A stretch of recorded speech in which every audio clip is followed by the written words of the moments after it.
حضرت صلی اللہ علیہ وسلم مزید فرماتے ہیں کہ روزے کے تو دو مزے ہیں اور ہر روزے دار کو کی دو موجیں ہیں، ایک جب وہ روزہ کھولتا ہے اور ایک جب خدا اس کو ملتا ہے۔ اب یہ ہے اصل توجہ والی بات جس کی طرف میں ساری جماعت کو خاص طور پر متوجہ کرنا چاہتا ہوں۔ جب انسان روزہ کھولتا ہے تو اس کو اس لیے مزہ آتا ہے کہ بہت طلب پیدا ہو چکی ہوتی ہے ایک چیز کی، اور جب وہ اس طلب کی سیرابی ہو، جب بھوک کے وقت روٹی ملے، پیاس کے وقت پانی یا اور نعمتیں نصیب ہوں، تو انسان کو عام حالتوں سے بہت زیادہ مزہ آتا ہے۔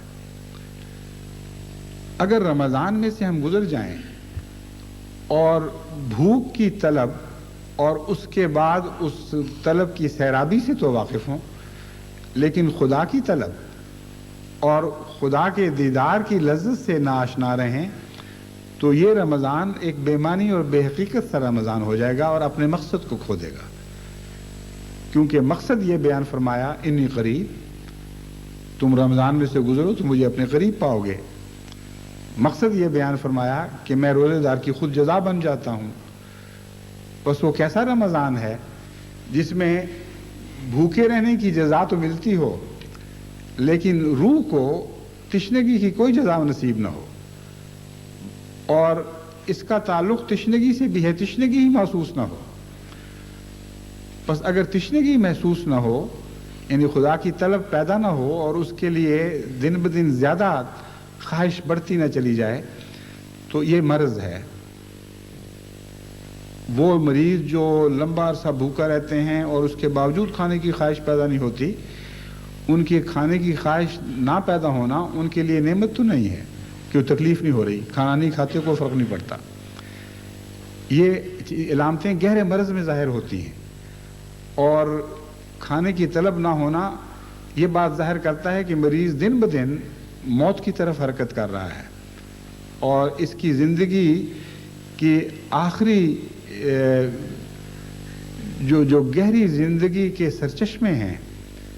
وہ سوکھنے لگ گئے ہیں، اور طلب کا زندگی کے گہرے سرچشموں سے بہت گہرا تعلق ہے۔ اسی لیے میں نے اپنے ہمیشہ کے ہومیوپیتھک کے تجربے میں یہ بات محسوس کی ہے کہ جب کسی دوا سے فائدہ ہو تو کھوئی ہوئی طلب زندہ ہونی شروع ہو جاتی ہے، اور مریض جب یہ علامتیں ظاہر کرتا ہے کہ مجھے فلاں چیز دو جس سے پہلے نفرت ہو چکی تھی، تو میں سمجھتا ہوں کہ اب خدا کے فضل سے مرض سے افاقہ ہو رہا ہے اور زندگی لوٹ کے آ رہی ہے۔ تو اس رمضان میں ہر احمدی کو اس پہلو سے اپنا جائزہ لینا چاہیے کہ وہ بیمار تو نہیں کہیں۔ رمضان سے گزرا ہے، بھوک کے بعد کھانے کی لذت سے آشنا ہو گیا، پیاسے رہتے ہوئے جب پانی ملا یا کوئی اور نعمت ملی، مثلا بعضوں کو کوکا کولا کا شوق ہے، کسی کو شربت والے دودھ کا مزہ آ رہا ہوتا ہے، ٹھنڈے مشروب کئی قسم کے ہیں، ان سے اس نے عام حالات سے بہت بڑھ کر پیاس کی وجہ سے لذت پائی۔ تو یہ وہ تجارب ہیں جو ہر کس و ناقص کو نصیبات ہوتے ہیں، کیونکہ یہ بدنی تجارب ہیں۔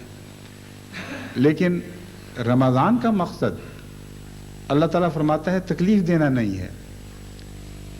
اور روحانی فوائد حاصل کرنا ہے۔ اگر ہمارے تجربے بدنی حدود تک محدود رہیں اور روحانی لذات کی طرف ذہن ہی نہ جائے،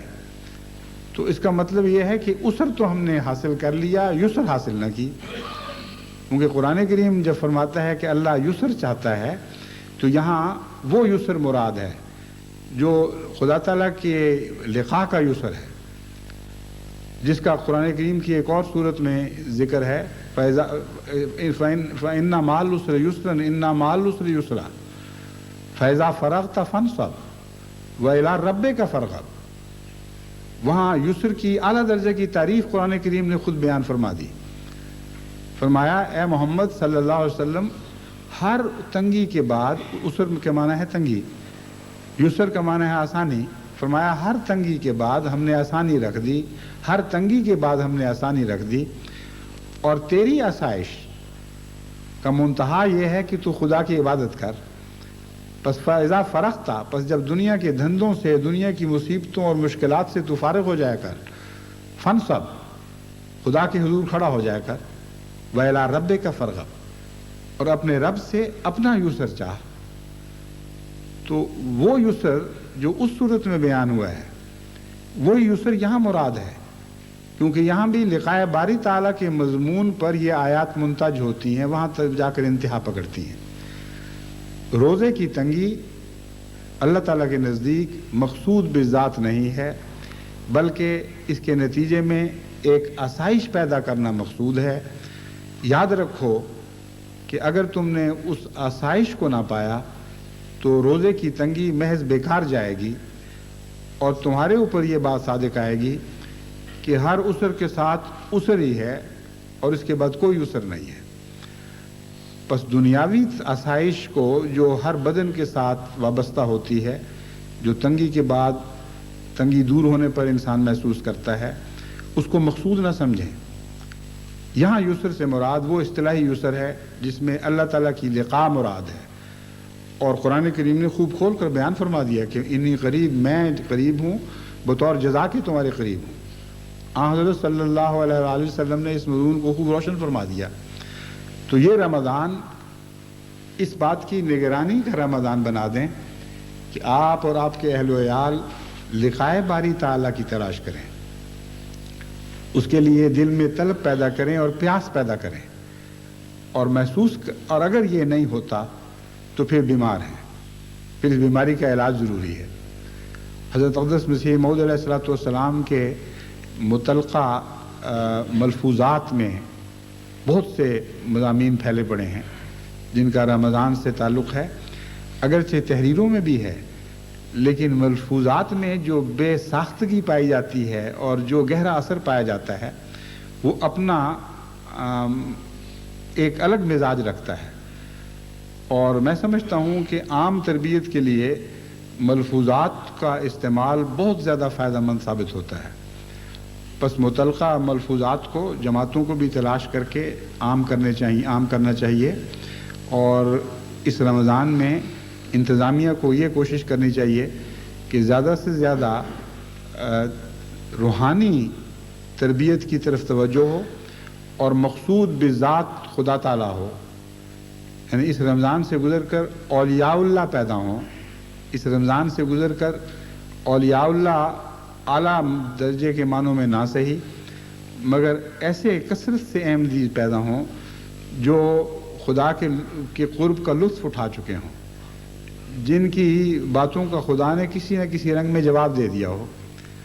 خواہ سچی خوابوں کے ذریعے دیا ہو، خواہ دل کے اندر خاص تموج پیدا کر کے دیا ہو،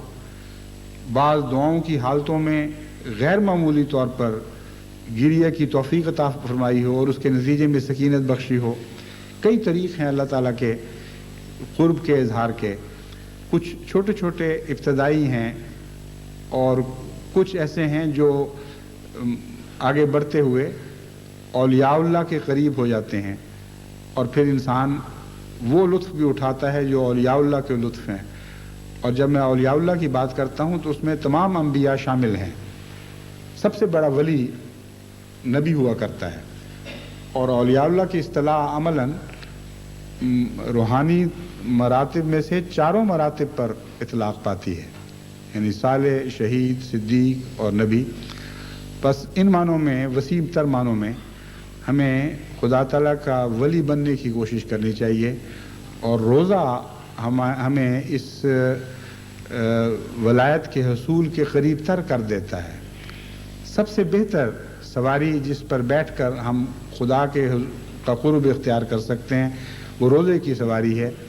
کیونکہ اس میں بیٹھنے سے پیشتر اس کے کہ آپ سفر اختیار شروع کریں، اللہ تعالیٰ کی آواز آتی ہے انی قریب،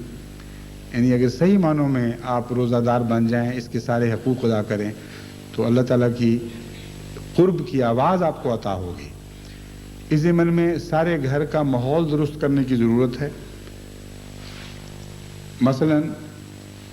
گھروں میں عبادات کا ایک ذوق شوق پیدا کرنا چاہیے۔ بڑے چھوٹے سارے فرضی عبادات بھی بڑی توجہ سے ادا کریں، اس کے علاوہ نفلی عبادات کریں۔ تہجد کے وقت ماں باپ اٹھیں تو بچوں کو بھی اٹھائیں اور ان کو بتائیں کہ صرف کھانا مقصود نہیں ہے، اللہ تعالیٰ کی لقاء مقصود ہے۔ پہلے عبادتیں کرو، پھر وقت نکالو کھانے کے لیے آؤ، اور ان کو ان کی عقلوں اور ان کے علم کے مطابق خدا تعالیٰ کا پیار پیدا کرنے کے لیے کچھ باتیں بتائیں، کچھ ذوق شوق ان کے دلوں میں بیدار کریں۔ بچپن میں یہ آسان ہوتا ہے، اور اگر انسان خدا تعالیٰ سے دوری کی حالت میں لمبا عرصہ گزار دے تو بڑی عمر میں اس کی گندی عادتیں، دنیا پر منہ مارنے کی جو رجحانات سختی اختیار کر جاتے ہیں، اور اس کے لیے پھر نرمی کے مضامین کی طرف لوٹنا مشکل ہو جاتا ہے۔ بس نرمی کے مضامین جو دل کو نرم کریں، جو اللہ تعالیٰ کی محبت کے لیے انسان کو تیار کریں، وہ بچپن سے ہی دلوں میں ڈالنے چاہیے، اور عبادات کا ماحول گھروں میں پیدا کرنا چاہیے۔ تلاوت کی عادت ڈالنی چاہیے ہر بچے کو۔ آپ جب تلاوت کی عادت ڈالنے کی کوشش کریں گے تو آپ کو یہ بھی معلوم ہو جائے گا کہ اکثر بچوں کو تلاوت کرنی نہیں آتی، اور وہ جو میں کئی سال سے پیچھے پڑا ہوں انصار خدام لجنہ کے کہ خدا کے لیے اس طرح توجہ کرو، کم سے کم صحیح تلاوت تو سکھا دو اس نسل کو، ورنہ ہم خدا کے حضور پوچھے جائیں گے اور ہماری اگلی نسلوں کی بے عمالیاں بھی ہم سے سوال کریں گی، تو اس طرف بھی توجہ پیدا ہوگی۔ ان تینوں تنظیموں کے عہدیداروں کو اس دوران تجربہ ہو جائے گا کہ کس حد تک ہم نے ان نصیحتوں پر عمل کیا ہے، اور ہر گھر کو پتہ چل جائے گا کہ کس حد تک انہوں نے ان خدمت کرنے والوں سے تعاون کیا ہے، خود اپنی بھلائی کی خاطر۔ لیکن مجھے افسوس ہے کہ اس پہلو سے بہت سے خلا ہیں۔ بس یہ رمضان ایک بیداری کا رمضان بن جائے، ہوش کا رمضان بن جائے، اپنے تجزیے کا رمضان بن جائے، اور انسان ان دونوں پہلوؤں سے اپنا جائزہ لے کہ کیا میں دین کی ابتدائی ضروری باتیں پوری کرنے کی طرف متوجہ ہو چکا ہوں کہ نہیں، کیا میرے گھر میں ہر بچے ہر بڑے کو قرآن کریم کی تلاوت کرنی آ گئی ہے کہ نہیں، اور کیا اس رمضان کے ساتھ عبادتوں میں ذوق شوق بڑھا ہے کہ نہیں، اور اللہ تعالیٰ کی طلب پیدا ہوئی ہے کہ نہیں۔ خدا کرے ہمیں اللہ تعالیٰ اس کی توفیق عطا فرمائے، اسی کی مدد سے سب کچھ ہونا ہے۔ ایاک نعبد و ایاک نستعین، اے ہمارے رب، ہم تیری ہی عبادت کرتے ہیں اور تیری ہی عبادت کرنا چاہتے ہیں، تجھ سے ہی مدد چاہتے ہیں، تو ہمیں توفیق عطا فرما کہ آج دنیا کی تمام قوموں میں سب سے زیادہ عبادت گزار احمدی بن جائیں، جن کی عبادت تیرے حضور درجہ قبول پائیں۔ اللہ تعالیٰ ہمیں توفیق عطا فرمائے۔